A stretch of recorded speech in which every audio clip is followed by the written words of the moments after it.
Good morning सभी को। आज अपन एग्रीकल्चर बायोलॉजी में बायोलॉजी क्लास स्टार्ट कर रहे हैं ऑनलाइन क्लासेस के अंदर। देखिए आपके टोटल एग्रीकल्चर बायोलॉजी के अंदर 14 लेसन है। उसमें जो आपके लेसन का नंबर ऑफ रेशियो है बोर्ड एग्ज़ाम के अकॉर्डिंग, जैसे सिंपल सी बात करते हैं कि अपने फर्स्ट से लेकर 5th जो चैप्टर हैं उनकी मार्किंग और आपके 6 to लेकर 14 की मार्किंग, मतलब ये 30 नंबर के चैप्टर है लगभग, और 6 to 14 जो है ये आपके 26 नंबर के चैप्टर है। कहने का मतलब ये है इनकी नंबर ऑफ पेज बुक में देखें तो भी ये 50% में, और बाकी के जो चैप्टर है ये भी क्या है 50% है। तो अपन 6 to 14 पहले ऑनलाइन क्लासेस के अंदर ये कंप्लीट करेंगे।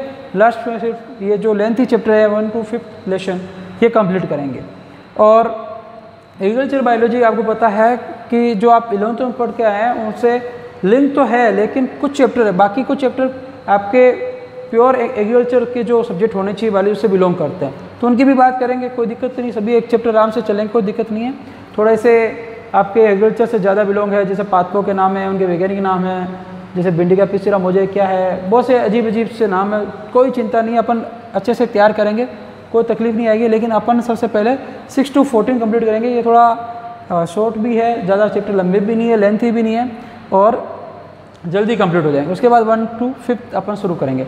आज अपन जो लेसन स्टार्ट करने वाले हैं, आपका सबसे सिंपल टॉपिक, छोटा टॉपिक शुरुआत करते हैं ताकि आपका भी मन लगा रहे ऑनलाइन क्लासेस के अंदर। हार्ड चैप्टर लेंगे पहले तो थोड़ा सा समस्या हो सकती है। अब देखिए आज अपन जो चैप्टर पढ़ने वाले हैं वो उसका नाम लेसन आपका बुक में है, लेसन नंबर 10। PDF आपको अवेलेबल हो जाएगी, आपको मैसेज व्हाट्सएप कर दिया जाएगा, और इस चैप्टर में नोट्स आपको मिल जाएंगे। बस मैं आपको बाकी जो भी नोट्स में लिखी हुई चीज़ें हैं उनके बारे में अपन बात करेंगे, किताब की बात करेंगे, कोई भी क्वेश्चन छूटेगा नहीं। लेसन 10 है अपना केंचुए की संरचना एवं कृषि में महत्व। और देखो आपके इसकी चैप्टर की मार्किंग मैं आपको बता देता हूँ। ये 10, 11, 12 और 13 चैप्टर, ये 4 चैप्टर जो है वो आपके 8 नंबर के हैं। जैसे इसमें आपके 10वें नंबर पर केंचुआ है, और आपके 11 नंबर पर टिड्डे के बारे में है। टिड्डा उसका कृषि में महत्व क्या है, उसकी संरचना क्या है, और टिड्डी के बारे में आप भली भांति परिचित है। अभी प्रकोप चल रहा खूब सारा इसका। उसके बाद मधुमक्खी के बारे में, उसका पालन है कैसे किया जाता है, उसकी प्रजातियों के बारे में। और उसके बाद में कि कृषि में जो उपयोगी पशु है, कौन कौन से लाभदायक पशु है, उनकी क्या उपयोगिता, उनकी बात करेंगे। ये 4 चैप्टर है जो आपके 8 नंबर के हैं। तो इसमें अब मैंने आपको एक चीज़ हमेशा ध्यान रखें, जब चैप्टर वाइज जैसे 1 to 5th आपके 6th है, 7th, 1 to 5th इनके अलग अलग मार्किंग है। तो ये बोर्ड में यही होता है कि यदि यूनिट में कोई मार्किंग है 8 नंबर का, तो उनकी बोर्ड एग्जामिनर की इच्छा है कि वो पेपर बनाने वाले को किस चैप्टर में से कितने नंबर के मार्क्स के क्वेश्चन दें। तो अपन उनका कुछ कह नहीं सकते, फिक्स क्या है। मैं आपको इसमें बताऊंगा इस साल क्या क्वेश्चन आया चैप्टर, उसकी भी बात करेंगे। तो सबसे पहले अपन पढ़ेंगे केंचुए की संरचना एवं कृषि में महत्व। जो कि केंचुए की जो संरचना है क्या है, इसका वैज्ञानिक नाम क्या है, इस सब चीज़ के बारे में बात करेंगे। तो इंग्लिश में structure of earthworm, English word जरूर रखें। केंचुए को इंग्लिश में अर्थवर्म कहा जाता है, हिंदी वर्ड इंग्लिश वर्ड दोनों। इसकी अपन इंपॉर्टेंस क्या है, और किस में, एग्रीकल्चर में, कृषि में क्या उपयोगी है, इसकी बात करेंगे। तो सबसे पहले देखो अपन बात करते हैं केंचुए की। देखो केंचुए का संघ आपको पता है एनिलिडा है, ये आपने 11th में पढ़ चुके हैं। एनिलिडा संघ जो है वो केंचुए का। उसके बाद वंश की बात करें, वंश आप देखो वंश हो जाती द्विनाम पद्धति आपने 11th क्लास में पढ़ रखी है कि पहला नाम हमेशा वंश का होता है, और उसका पहला अक्षर बड़ा लिखा जाता है, दूसरा शब्द स्पीसीज जाति का होता है, छोटा लिखा जाता है। अब देखो इसे का नाम है वैज्ञानिक नाम, वंश आएगा फेरेटिमा पोस्टुमा। तो वंश हो गया फेरेटिमा, जाति क्या होगी पोस्टुमा, और इसका जूलॉजिकल नेम या वैज्ञानिक नाम की बात करें, प्लांट के लिए बोटनिकल नेम यूज किया जाता है, और जंतुओं के लिए जूलॉजिकल नेम, और कमांड लेवल वैज्ञानिक नाम बोल सकते हैं, साइंटिफिक नेम। तो इसका नाम हो जाएगा फेरेटिमा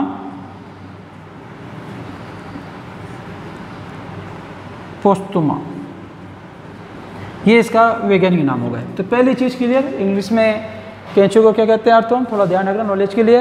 अब पहली चीज़ तो वैज्ञानिक, सिंपल क्वेश्चन आता नहीं, लेकिन एग्जामिनर के अकॉर्डिंग वो कुछ भी पूछ सकता है सेक्टर। तो सबसे पहला पूछने लायक कोई क्वेश्चन है तो क्या हो गया, फेरेटिमा पोस्टुमा हो गया, ये इसका क्या हो गया, वैज्ञानिक नाम हो गया।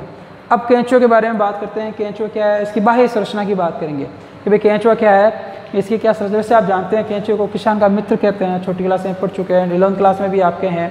कि भाई केंचुआ है किसान का मित्र है, क्यों है, अभी चर्चा करेंगे, आपको पता भी है। और केंचुए आपको ज़्यादातर बारिश के मौसम में देखने को मिलते हैं, बिलों से बाहर निकल जाते हैं और बहुत सी ये आपको देखने को मिल जाते हैं। अभी बारिश का मौसम ही चल रहा है तो आपको केंचुआ देखने को भी मिल जाएगा। अब देखो इसकी बाह्य संरचना की बात करते हैं, ये तो आपके हो गया।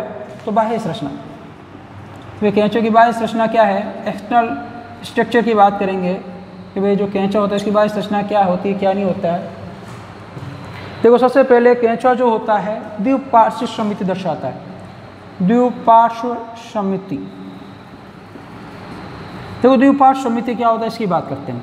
वैसे आपने 11वीं क्लास में पढ़ चुके हैं द्विपार्श्व समिति क्या है, वापस बता देता हूँ। द्विपार्श्व समिति का मतलब होता है 3 प्रकार की, आर्य समिति, असमिति, द्विपार्श्व समिति। अपन अभी यहाँ से टॉपिक से बात करेंगे द्विपार्श्व समिति क्या है, कि जब किसी भी जीव को पर्टिकुलर किसी एक अक्ष जो केंद्र से गुजरती है सिर्फ एक अक्ष के द्वारा उसको बराबर 2 भागों में बांट सकते हैं, तो उसे क्या बोलेंगे, द्विपार्श्व समिति कहा जाता है। तो ये क्या करता है, जैसे मनुष्य में द्विपार्श्व समिति पाई जाती है, अपने शरीर को एक ही अक्ष है, ये सिर्फ ये अक्ष है, इसे अपन बराबर 2 भागों में बांट सकते हैं, तो इसलिए अपने क्या पाई जाती है, द्विपार्श्व समिति। और किसी भी अक्ष से अपने शरीर को बराबर 2 भागों में नहीं बांटा जा सकता, तो सिर्फ एक अक्ष जो भी केंद्र से गुजरने वाली है और उससे किसी जीव को बराबर 2 भागों में बांटा जाता है, तो उसे क्या कहा जाता है, द्विपार्श्व समिति। तो ये द्विपार्श्व समिति रिप्रेजेंट करता है, प्रदर्शित करता है। इसके बाद में ये वास्तविक खंडन रिप्रेजेंट करता है। एनेलिडा संघ की खास विशेषता है, मुख्य विशेषता है वास्तविक खंडन।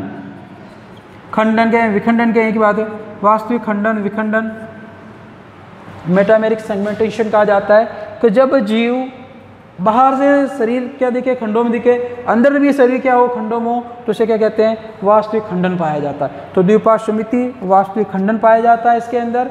और केंचुए की बात करें लंबाई की, तो केंचुआ लगभग 150 मिलीमीटर इसकी लेंथ मानी जाती है, लगभग मतलब फिक्स नहीं है कुछ। और इसकी जो चौड़ाई है वो 3 से 5 मिलीमीटर मानी जाती है। तो इसकी लंबाई और चौड़ाई की बात हो गई कि लंबाई और चौड़ाई कितनी हो सकती है, ठीक है, आपके 150 मिलीमीटर से 3 से 5 मिलीमीटर। अब इसका जो कलर की बात करते हैं, कलर कैसा होता है, तो इसका कलर जो होता है वो आपके ताम्र या अपन कह सकते हैं मिट्टी के रंग जैसा होता है। और यह कलर जो होता है एक वर्णक पाया जाता है इसके अंदर, पोरफायरिन, उसकी वजह से इसका ऐसा कलर पाया जाता है, मिट्टी जैसा दिखता है या थोड़ा गहरे या ऐसे कैसे ताम्र कलर का ये होता है। इसका कलर का कारण क्या है, पोरफायरिन वर्णक। और केंचुआ एक ऐसा जीव है जिसका पूरा शरीर खंडों में विभाजित रहता है। अभी तक क्या पढ़ा, वैज्ञानिक नाम, ठीक है, संघ, थोड़ा सा आपको वर्गीकरण पता होना चाहिए, क्लासिफिकेशन पता होना चाहिए, तो उससे क्या होती है, आसानी रहती है। क्वेश्चन पूछ भी लेते हैं सिंपल सा और नॉलेज के लिए कि भाई इसमें संघ कौन सा हो गया, एनेलिडा, वंश फेरेटिमा, जाति पोस्तुमा, वैज्ञानिक नाम फेरेटिमा पोस्तुमा। बाह्य संरचना पढ़ रहे हैं, तो बाह्य संरचना में इसके बराबर के भाई इसमें द्विपार्श्व समिति पाई जाती है। द्विपार्श्व समिति मैंने भी आपको बताई, किसी भी शरीर को सिर्फ एक केंद्रक से बराबर 2 भागों में बांटना, वास्तविक खंडन, शरीर अंदर से और बाहर से खंडों में विभाजित हो, लेंथ 150 आपके मिलीमीटर, चौड़ाई इसकी 3 से 5 मिलीमीटर, कलर ताम्र या मिट्टी के कलर का होता है। क्या कारण है, पोरफायरिन वर्णक। पोरफायरिन वर्णक का अभी आपके जिक्र नहीं किया हुआ, फिर भी आपको पढ़ना है। अब इसके आगे बात करते हैं कि इसमें क्या क्या चीज़ें पाई जाती है, क्या संरचनाएं पाई जाती है।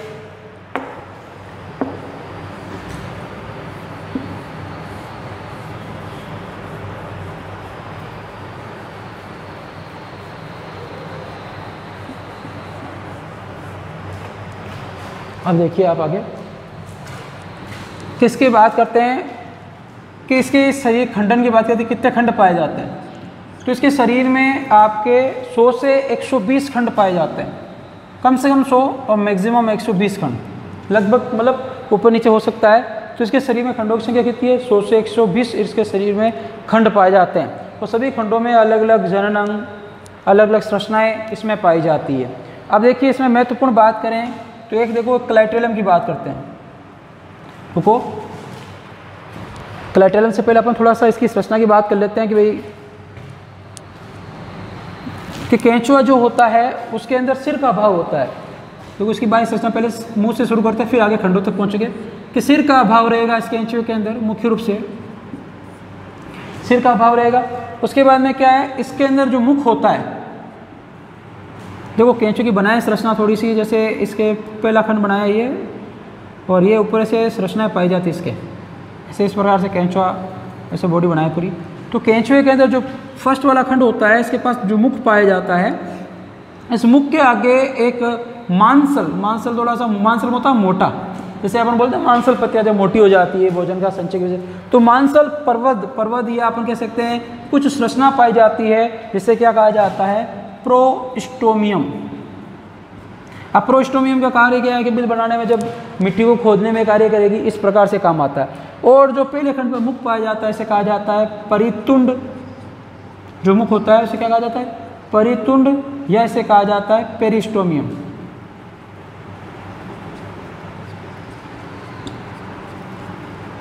थोड़ा सा ही फर्क है, ज़्यादा फर्क नहीं है, आप गलती नहीं कर लें। पेरिस्टोमियम, क्या पेरिस्टोमियम क्या है, देखो सिंपल सा, कंफ्यूज नहीं होना है। ये वाला पोर्शन जो रहेगा इसे बोलेंगे प्रोस्टोमियम। इंग्लिश याद नहीं रहता है, हिंदी कर लीजिए, मुख वाला भाग ये परितुंड, बस सिंपल सा, कंफ्यूजन हो रहा हो तो ये पेरिस्टोमियम, एक ही बात है, जो इच्छा हो आपकी याद करो।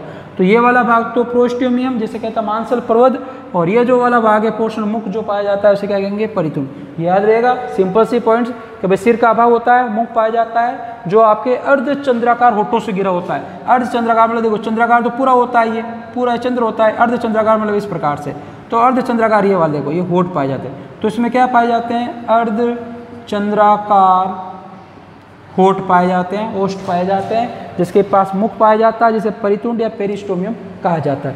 यहाँ तक आपको क्लियर होगा कि भाई खंड कितने हैं, 100 से 120 खंड। पहले खंड में क्या कि भाई इसमें जो मांसल पर्वत निकला होता है, आगे थोड़ा सा नुकीला होता है, जैसे मान लीजिए ये मेरा हाथ है, ये प्रथम खंड मुख है, और इसके ऊपर ये जो मार्कर का नुकीला भाग दिख रहा है आपको, इससे अपन क्या कह सकते हैं, प्रोस्टोमियम।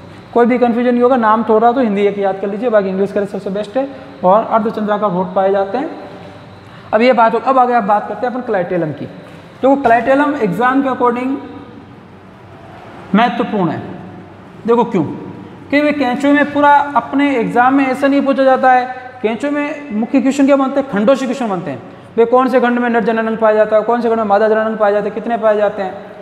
क्लाइटेलम सबको पता है, कैंचों में कोई भी पढ़ेगा क्लाइटेलम तो जिक्र करेगा ही करेगा, मुख्य संरचना।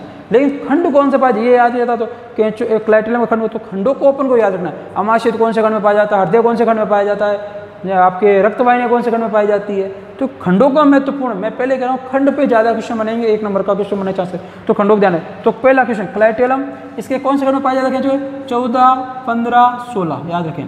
ये 3 खंड आपस में मिल जाते हैं और एक गहरे भूरे रंग की पट्टीनुमा संरचना से अलग से दिखती है, जिसे क्या कहते हैं, क्लाइटेलम कहा जाता है। और क्लाइटेलम से एक क्या होता है, रस का स्रावन होता है, जो आपके इनके शरीर से चिपचिपा पदार्थ का स्रावन करता है। और मुख्य संरचना क्या है, क्लाइटेलम से कोकून का निर्माण होता है, और कोकून से क्या होता है, नया कैंचो बनता है। तो इसलिए ये महत्वपूर्ण है। क्लाइटेलम क्या है, 14, 15, 16 खंड में पाए जाते हैं। ये थोड़ी गहरे भूरे रंग की संरचना है, और आपस में मिलकर तीनों एक पट्टीनुमा संरचना बना लेते हैं, और इनसे क्या होती है, रस का स्रावन किया जाता है। और दूसरी चीज़, इस यहाँ पर यहीं से क्या होता है, कोकून का निर्माण होता है। और कोकून जो है वो एग्जाम में महत्वपूर्ण है, कि अभी पढ़ेंगे आगे कैंचो का फॉर्मेशन कैसे होता है, कोकून की सहायता से। तो ये आपके हो गया क्लाइटेलम, कि भाई क्लाइटेलम क्या है। एक और पढ़ लेते हैं खंड के बाद में, कि जो खंड होते हैं, जैसे अपन पढ़े कि जो खंडों की संरचना है, ठीक है। तो एक हम पढ़ते हैं शुक्रधानी छिद्र, ये पूछा जाता है, जहाँ पे शुक्राणुओं का क्या किया जाता है, स्टोरेज किया जाता है। शुक्रधानी छिद्र ये कौन से खंड में पाया जाए, देखो याद करना, ये भी एक महत्वपूर्ण है। एक खंड पाया जाए 5 से 6, साथ में 6 से 7, 7 से 8 और 8 से 9। इन खंडों के अंदर क्या पाया जाता है, शुक्रधानी छिद्र पाया जाता है। इस चीज़ का खास तौर से ध्यान रखेंगे। ये खंड ध्यान रखना है, 4 हैं, 5 से 6, 6 से 7, 7 से 8, 8 से 9। इसमें क्या पाया जाए, इसे क्या कहते हैं, शुक्रधानी छिद्र कहा जाता है। और साथ में एक ध्यान रखना कि भाई कैंचो के अंदर जो 14वां खंड है, 14वें खंड, इस 14वें खंड पे क्या पाया जाता है, एक मादा जनन छिद्र पाया जाता है। संख्या कितनी है, 1। और 18वां जो खंड है वहाँ पर अदर पार्श्व, देखो अभी बताऊंगा, अदर पार्श्व सतह। देखो ये पोर्शन जैसे मेरा है, ये अदर सतह। अब कैंचो जमीन में चिपका रहेगा तो ये जमीन नीचे जाएगा, तो ये अदर सतह हो गई। ऊपर वाला क्या आ गया, पृष्ठ सतह, और साइड वाला क्या कहलाएगा, पार्श्व। इसके टच में है तो अदर पार्श्व, ऊपर वाला गया तो पृष्ठ पार्श्व। कन्फ्यूज नहीं होना है, नाम ऐसे दे रखा है। तो 18वें खंड में अदर पार्श्व सतह पर क्या पाए जाते हैं, 2 नर जनन छिद्र पाए जाते हैं। कितने, 2 पाए जाते हैं, ध्यान रखना। नर जनन छिद्र, मादा जनन छिद्र कितना है, 1। और कैंचो 18 खंड पे क्या पाए जाते हैं, 2 नर जनन छिद्र पाए जाते हैं। अभी जो पढ़ा, मैं सिंपल सी बात है, क्या पढ़ा, प्रोस्टोमियम, पेरिस्टोमियम या परितुंड, क्लाइटेलम। महत्वपूर्ण, एग्जाम के अकॉर्डिंग MTR लगा लीजिए। और 14, 15, 16 खंड में कार्य क्या कोको निर्माण में योगदान। उसके बाद शुक्रदानी छिद्र कौन से में 5, 6, 6, 7, 7, 8, 8, 9 मादा जनन छिद्र 14वें खंड में। और 18वें खंड में क्या पाया जाता है अधर पार्श्व में 2 नर जनन छिद्र पाए जाते हैं। यहाँ तक क्लियर। नेक्स्ट पढ़ते हैं अब आगे।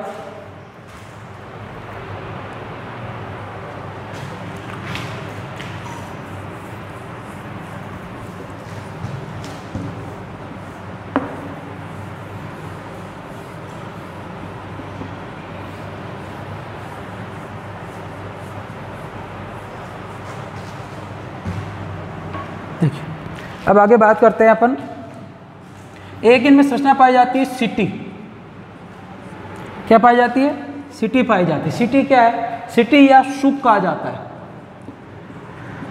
अब देखो केंचुआ आपको पता है गतिमान होता है, वर्तुल पेशियों की सहायता से गति करता है, उसकी सहायता से क्या करेगा मूवमेंट करेगा। केंचुआ आपको पता है। तो इसमें गति के लिए क्या योगदान होता है तो केंचुए में क्या होता है एस आकृति की संरचनाएं पाई जाती है। सपोज जैसे अपन केंचुआ बनाए हल्का सा तो ऐसे, तो इसमें क्या होगा इस प्रकार से अपने रोम बाल जैसी संरचनाएं के रूप में छोटे छोटे पाए जाते हैं। तो बड़े बना लिए बिल्कुल छोटे छोटे पाए जाते हैं। और ये कहाँ पाए जाते हैं ध्यान से पहले खंड को छोड़ के फर्स्ट और लास्ट, और 14, 15, 16 इन खंडों को छोड़कर सूप या सिट्टी है वो पूरे केंचुए के शरीर में पाए जाते हैं। महत्वपूर्ण पॉइंट फर्स्ट खंड को छोड़ना है, लास्ट को छोड़ना है, बीच में 14, 15, 16 मतलब क्लाइटेलम वाले क्षेत्र को छोड़ना है। क्या छोड़ना है क्लाइटेलम जो पाया जाता है इन सत्यों को छोड़कर केंचुआ क्या होता है आपके सभी भागों में केंचुए के अंदर सिटी या सूप पाए जाते हैं। ये क्या कार्य करते हैं केंचुए को गति प्रदान करते हैं, मूवमेंट प्रदान करने में योगदान देते हैं। केंचुए का मूवमेंट हो रहा है किसकी वजह से हो रहा है सिटी या सूप की वजह से हो रहा है। अब एक चीज देखो क्लाइटेलम के आधार पर केंचुए को पूरा 2-3 भागों में बांट रखा है। बता देता हूँ वैसे आपके सिलेबस नहीं याद आगे बता देता हूँ। जैसे केंचुआ है, जैसे मान लीजिए केंचुआ बना हुआ अपने पास, ठीक है। तो मान लीजिए फर्स्ट आपके 14, 15, 16 3 खंड है। इससे पहले वाले जो भाग है इसे बोलते हैं ये क्या है क्लाइटेलम, ठीक है। 14, 15, 16 को क्या बोलते हैं क्लाइटेलम। तो 1 से लेकर जो 13 खंड है इसको क्या बोलेंगे आपके प्री क्लाइटेलम, और 14, 15, 16 इसको बोलेंगे क्लाइटेलम क्षेत्र, और 17 से लेकर लास्ट खंड तक क्या बोलेंगे पोस्ट क्लाइटेलम क्षेत्र। तो केंचुए को क्लाइटेलम के आधार पर भी 3 भागों में बांट रखा है, pre clitellum, clitellum, post clitellum. Pre का मतलब 1 से 13 खंड, 14, 15, 16 को क्लाइटेलम, और 17 से लेकर लास्ट तक पोस्ट क्लाइटेलम। तो इस चीज़ का भी आप क्या रखेंगे ध्यान रखें। एक महत्वपूर्ण पॉइंट और आती है जनन पेपीला।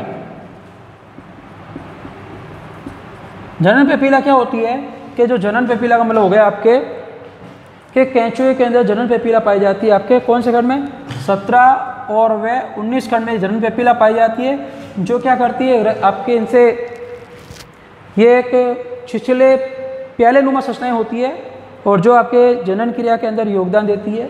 तो ये जनन पेपीला भी याद रखेंगे कौन से खंड में पाई जाती है 17 व 19वें खंड में पाई जाती है। छिछले पर्वत या खड्डे के नुमा संरचना होती है, और खंड याद रखना जनन पेपीला 17 व 19 खंड। तो ये यहाँ तो हो गया केंचुआ। अब ये तो आपकी इसकी मुख्य संरचना होगी लगभग केंचुए की कि भाई संरचना बाहर से देखने पर अपन को क्या क्या महत्वपूर्ण चीज़ें दिखती है, ठीक है। उसकी अपन बात कर चुके हैं कि केंचुआ सिटी हो गया, मुख की बात हो गई, त्वचा की कलर का बात हो गया, वैज्ञानिक नाम हो गया, क्लाइटेलम हो गया, आपके इसके सिटी वाला पोर्शन हो गया। ये आपके लगभग सभी पॉइंट्स हो गए। अब अपन बात करेंगे केंचुए के आंतरिक संरचना की बात करेंगे।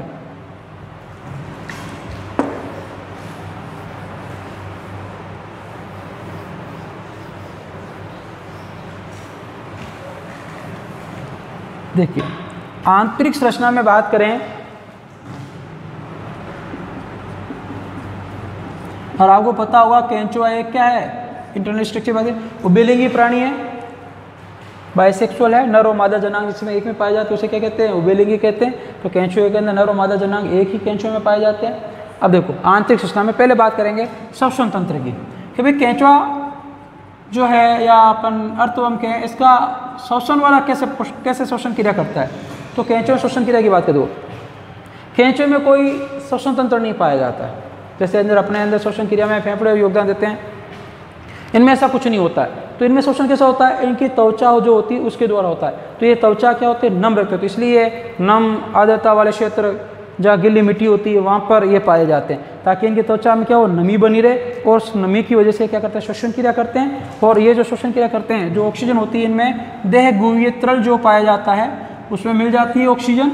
और इनके रुधिर में क्या होता है, आपके आरबीसी तो नहीं पाई जाती, आरबीसी क्या होती है, एब्सेंट ही होती है इनके रुधिर में, लेकिन क्या पाया जाता है, हीमोग्लोबिन पाया जाता है। और हीमोग्लोबिन की वजह से इनके रक्त का रंग कैसा होता है, लाल। आपको पता ही है अपने शरीर में रक्त का लाल रंग किसकी वजह से होता है, हीमोग्लोबिन बढ़ने की वजह से होता है। तो इनमें आरबीसी तो नहीं पाई जाती है, लेकिन हीमोग्लोबिन जो पाया जाता है आपके, उसकी वजह से रक्त लाल रंग का होता है। और इस हीमोग्लोबिन की सहायता से क्या होता है, देहगुह्य तरल में ऑक्सीजन पाई जाती है, हीमोग्लोबिन की सहायता से सभी अंगों तक पहुँच जाती है। और इसी हीमोग्लोबिन की सहायता से CO2 क्या होती है, शरीर से बाहर त्याग दी जाती है। सिंपल सा श्वसन तंत्र, श्वसन क्रिया किसके द्वारा, नम त्वचा के द्वारा। तो स्किन के द्वारा श्वसन क्रिया करता है, कोई वेल डेवलप इनमें रेस्पिरेटरी सिस्टम नहीं पाया जाता। सिंपल सा लॉजिक। दूसरी चीज, तो ये इनका ऑक्सीजन का परिवहन कैसे होता है, देहगुह्य तरल, मतलब इनके शरीर के अंदर तरल पाया जाता है, लिक्विड पाया जाता है, जैसे अपन बोलते हैं देहगुह्य तरल पाया जाता है। तो ये देहगुह्य तरल के साथ ऑक्सीजन जो होता है सभी अंगों तक पहुंच जाता है। वही सेम प्रोसेस कि CO2 जो होती है वो शरीर से बाहर त्याग जाती है। अब ये क्रिया होती है कौन, ऑक्सीजन को लेकर कौन जाएगा, CO2 को बाहर कौन निकालेगा। तो इनके अंदर भी अपने तरह श्वसन वर्णक हीमोग्लोबिन पाया जाता है और आरबीसी इसमें नहीं पाई जाती है। तो ये श्वसन तंत्र है इतना सा इनका, कोई बड़ा जटिल काम नहीं है कैंसर का। अब आगे देखिए आप, नेक्स्ट पढ़ते हैं हृदय तंत्र, कि भाई जो हृदय तंत्र है वो कितना पाया जाता है उसकी बात करते हैं। तो हृदय तंत्र जो होता है आपके कौन से खंडों में पाया जाता है उसकी बात करते हैं। देखो हृदय तंत्र पाया जाता है 7, 9, 12, 13, याद रखें खंड। खंड महत्वपूर्ण मैंने आपको बताया था, इनमें 4 जोड़ी हृदय पाया जाता है। कितना जोड़ी, 4 जोड़ी, समझ गए होंगे। एक खंड में 2 हृदय, 7 में 2, 9 में 2, 12 में 2, 13 में 2, तो कितने हो गए, 4 दूनी 8, या 4 जोड़ी, एक जोड़ी मतलब 2, तो 4 दूनी कितने हो जाएंगे, 8 हृदय। अब ये हृदय जो होते हैं 7, 9, 12, 13 खंड में पाए जाते हैं।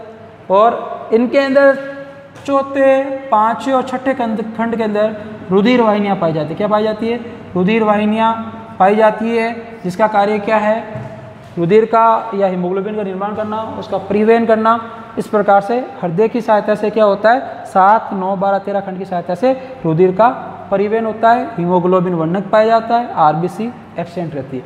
इसके आगे कल पढ़ेंगे।